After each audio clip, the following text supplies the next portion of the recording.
Welcome to my YouTube channel. আশা করি সবাই ভালো আছেন। সবাইকে আসসালামু আলাইকুম। আজকে আমি যে ভিডিওটা দেখাবো সেটা মূলত আইটেল কোম্পানির একটা ফোন। আইটেল মডেল হচ্ছে 5027 মডেল। তো ফোনটার প্রবলেম হলো যে হোয়াইট ডিসপ্লে।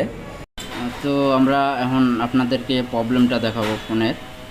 দেখেন যে আমি ফোনটা কিন্তু অন করানোর পর ডিসপ্লেটা কিন্তু এখন ভালো দেখা যাচ্ছে।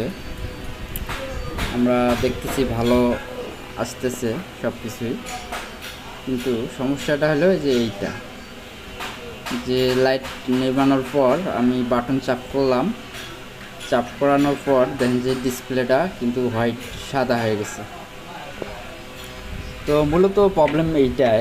তো এই প্রবলেমটা আমাদের ঠিক করতে গেলে ফোনটা খুলতে হবে।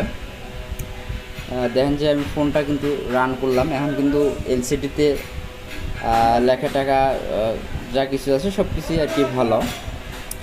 তো মূলত লাইট নেভানোর পর যে প্রবলেমটা আসতেছে হোয়াইট ডিসপ্লে।